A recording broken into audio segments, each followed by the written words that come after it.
This is the latest that we are getting you from West Bengal, where an accused, Tajimul Islam, has been arrested after a video of him beating up two people, including a woman, went viral on social media. Well, what exactly happened and what was the reaction, we will now lay it out for you. We'll spell it out for you. But right on your screens right now is the video that's emerged. A ghastly video, a horrifying, shocking incident that's taken place, and that too in broad daylight amid such a crowd, which is why this has garnered such attention and has caused such an alarm for the people of Bengal. Trinamool Congress has drawn fire on Sunday as the opposition in West Bengal attacked them over a video showing a woman and a man being beaten up on the streets. Now, BJP's IT cell head Amit Malviya shared the video on platform X, calling Mamta Banerjee out, saying that this is the ugly face of Mamta Banerjee ruled West Bengal and that India must wake up to the reality of the Sharia courts in TMC-run West Bengal. There is a Sandesh Khali in every village, and Chief Minister Mamta Banerjee is a curse for women. There is no semblance of law and order in Bengal. This is the remark that was put out by Amit Malviya while he shared the video that has surfaced now, that has caused such an alarm. Meanwhile, a TMC MLA, Hamidul Rahman, remember this particular person, JBC, that's the alias by which he's popular in Bengal. He is said to be a close aide of this Trinamool Congress MLA, Hamidul Rahman, who has also responded to this entire incident, calling the woman who was being beaten up in this particular video an evil beast and termed her actions as unsocial. However, he explicitly denied any association between himself, his party, and the man seen in the video assaulting the woman. Rahman attributed the incident to a village matter, asserting that it was unrelated to his political party. On the other hand, we also see CPIM leader having joined the entire mudslinging contest, where an MD Salim has shared the video calling Mamta Banerjee's rule as bulldozer rule in Bengal. He said, and I quote, "Not even kangaroo court. Summary trial and punishment handed out by the TMC goon nicknamed JCB."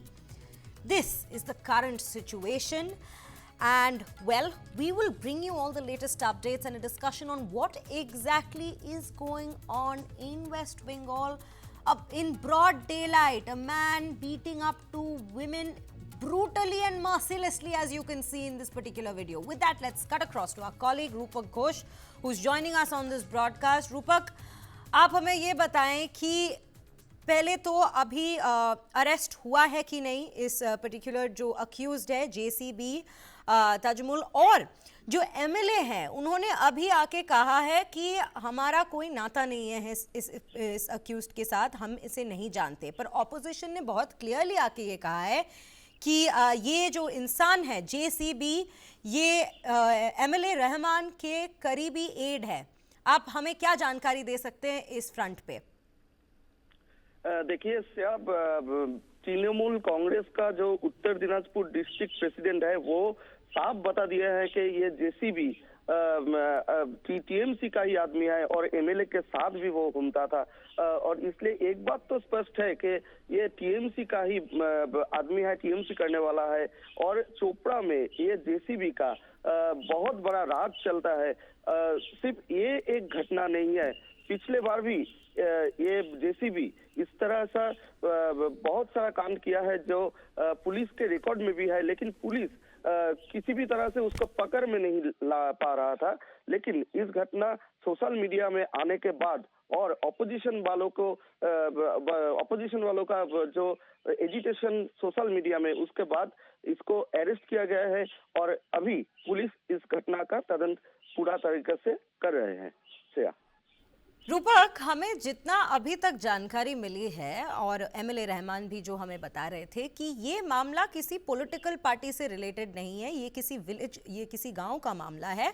और ये भी बताया गया है कि जो महिला को ऐसे बेरहमी से मारा जा रहा है इस वीडियो में, गलती उसकी भी थी। उन्होंने कोई, एज ही हैज सेड, कि उन्होंने अनसोशल काम किया है, उन्होंने वेरी इनअप्रोप्रिएटली बिहेव किया है, मिसबिहेव किया है। तो ये जो बयान आ रहा है टीएमसी के एमएलए से, इस बयान के बारे में कोई और जानकारी है कि मामला एक्चुअली था क्या, हुआ क्या था कि ऐसे इस बेरहमी से ये जेसीबी जो इंसान है इन्होंने इनको ऐसे पीटा, और ऊपर से ये जो हम क्राउड भी देख रहे हैं वहां पे, उनमें से एक भी इंसान आगे आकर उनको बचाने की कोशिश नहीं करे। उल्टा हमें इस वीडियो में ये भी सुनाई पड़ा था कि बहुत लोग बोल रहे हैं कि हाँ इसे ऐसे ही मारा जाना चाहिए, इसको ऐसे ही पनिश किया जाना चाहिए। तो ऐसा क्या हादसा हुआ यहाँ पे जो आप जिसका जानकारी अगर आप हमें दे पाए तो? देखो कि ये जो दो बंदे हैं जिसको पीटा जा रहा है, टीएमसी के लोकल लीडर यही कह रहे हैं कि इन दोनों के बीच एक इलीगल रिलेशन था। इसके मामले में वो जिसको कहते हैं लोकल बंगाली में सालिसी सभा, वो सालिसी बिठाकर उधर इसको पीटा गया है। उस महिला के साथ उसका जो लवर है उन दोनों को, इस मामले को लेकर क्यों नहीं पुलिस के पास गया, पुलिस के पास कोई कंप्लेन भी लॉन्च नहीं किया गया, फिर क्यों ये जेसीबी इस तरह से बीट कर रहा है, इस तरह से मार रहा है, ये एक बड़ा प्रश्न उठ गया है अभी। लेकिन इसके साथ साथ एक पॉइंट है कि ये जेसीबी जो ताजमुल वो इलाका में टीएमसी का ही आदमी है, ये टीएमसी का लीडर भी कह चुके हैं। और इस तरह से जो चलता है चोपड़ा में, ये कोई नया घटना नहीं है, पिछले बार भी ऐसा घटना हुआ है।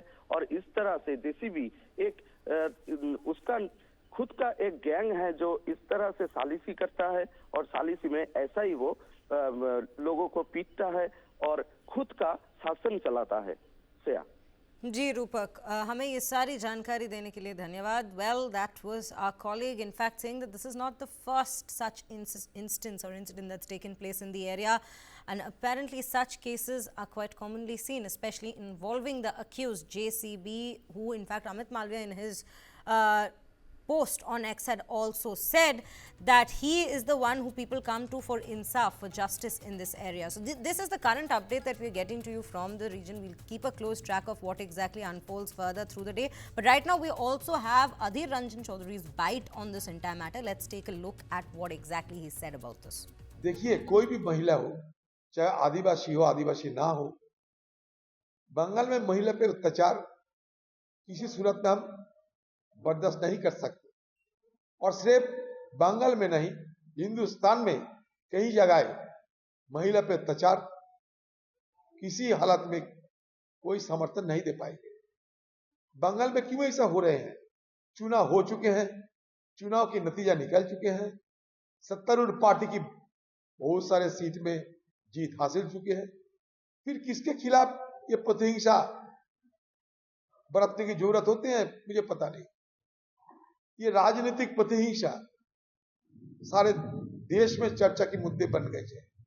सारे देश में हर जगह चुनाव हुए हैं, लेकिन कहीं इस तरीके की कानून और व्यवस्था की बुरा इस्तेमाल नहीं हो रहे हैं जो बंगाल में हो रहे हैं।